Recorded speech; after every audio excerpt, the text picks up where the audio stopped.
कमरे के छत पर देव को जैसे ही एक औरत का साया दिखा, उसने फौरन ही आंखें बंद कर ली और चादर से अपना चेहरा ढक लिया।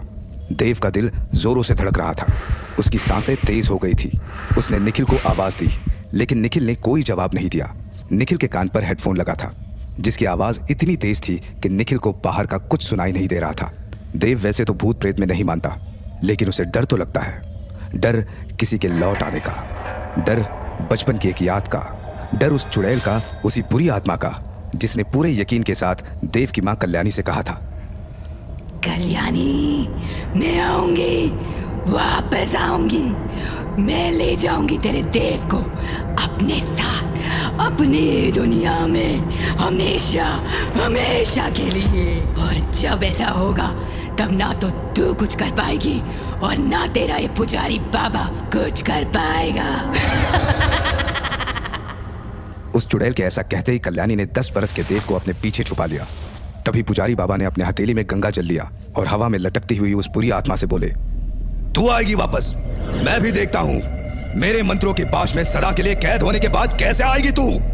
ये सुनकर वो चुड़ैल हंसने लगी। उसकी हंसी पुजारी बाबा के सीने में एक तीर के जैसे लगी। उन्होंने फौरन ही एक मंत्र पढ़ा और उस चुड़ैल के ऊपर गंगा जल छिड़क दिया, लेकिन इसका उस चुड़ैल पर कोई असर नहीं पड़ा। वो तो और जोर जोर से हंसने लगी।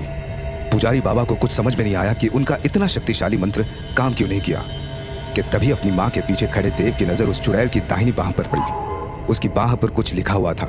क्या लिखा था देव ये पढ़ पाता उससे पहले ही पुजारी बाबा ने अपने पोटली से भस्म निकाली और एक मंत्र पढ़कर उस भस्म को उस चुड़ैल के ऊपर डाल दिया। और इस बार उस चुड़ैल पर असर हुआ। वो एकदम से चीखने लगी और अगले ही पल वो गायब हो गई। वो कौन थी, कहां से आई थी और अचानक से गायब कैसे हो गई? इन सवालों के जवाब किसी के पास नहीं थे। 10 बरस का देव जो माँ के पीछे छिपा हुआ था, चुड़ैल के गायब होते ही उसने माँ से पूछा, माँ वो अब वापस तो नहीं आएगी ना? मुझे उससे डर लगता है। डरते नहीं देव, मैं हूं ना, और अब वो वापस नहीं आएगी। कल्याणी ने पूरे यकीन से कहा। तभी पुजारी बाबा ने बिना देर के मंत्रों की शक्ति से एक रक्षा कवच सिद्ध किया और देव के गले में पहना दिया। लाल धागे से बने उस रक्षा कवच में एक रुद्राक्ष भी था। रुद्राक्ष देखकर देव खुश हो गया और दौड़ते हुए अपने कमरे में चला गया। देव के जाते ही पुजारी बाबा कल्याणी से बोले, बड़ी बहू, वो कोई साधारण आत्मा नहीं थी, बहुत शक्तिशाली थी। वो मेरे मंत्रों से कैद नहीं हुई, बल्कि अपनी मर्जी से गई है और मुझे डर है कि वो लौटकर जरूर आएगी। लौटकर आएगी? मतलब मेरे देव को अभी भी खतरा है बाबा? कल्याणी ने घबराते हुए बाबा से कहा, नहीं बड़ी बहू, जब तक देव के गले में वो रक्षा कवच है तब तक उसे कोई खतरा नहीं है। वो चुड़ैल अब देव का कुछ नहीं बिगाड़ पाएगी। बस एक बात का ध्यान रखना, देव के गले से वो रक्षा कवच कभी नहीं उतरना चाहिए। अतीत की वो याद जिस पर देव ने इतने सालों से पर्दा डाला हुआ था, वो याद फिर से उसकी आंखों में उतर आई। कमरे की छत पर एक औरत का साया देखते ही उसे वो चुड़ैल फिर से याद आ गई थी जो 10 बरस के उस देव को ले जाने आई थी। अचानक ही देव का हाथ अपने गले पर गया। मर गए, मर गए। देव के मुंह से यही शब्द निकले, क्योंकि पुजारी बाबा का दिया रक्षा कवच देव के गले में नहीं था। कुछ देर बाद बड़ी हिम्मत करके देव अपने चेहरे से चादर हटाता है और उसके कमरे के छत को देखता है। इस बार उसे वहां कोई साया नहीं दिखा। देव ने राहत की सांस ली।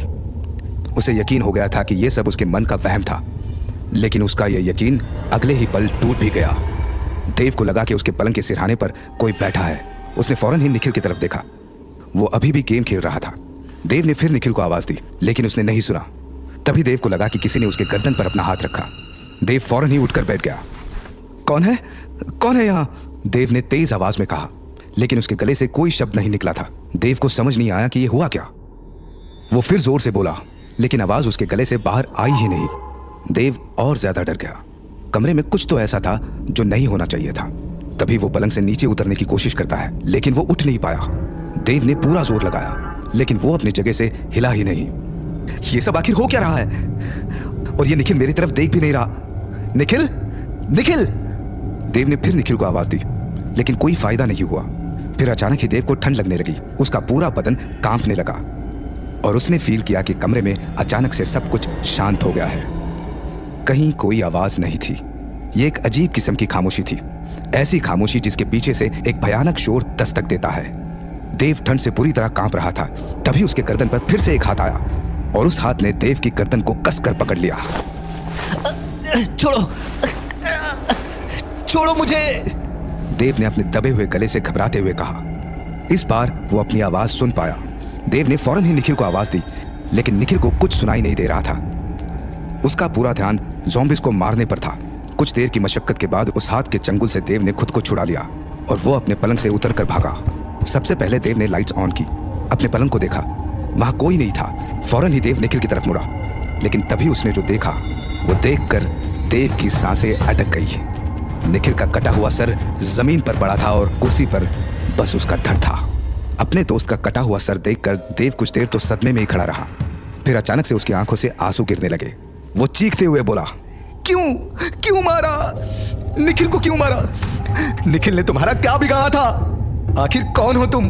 सामने आओ, सामने आओ, सामने आओ और मार दो मुझे भी। कोई सामने नहीं आया। देव ने निखिल का कटा हुआ सर उठाया और वापस उसके धड़ पर रख दिया। फिर वो निखिल के पलंग पर बैठ गया। देव की आंखें जमीन पर पड़े खून को देख रही थी।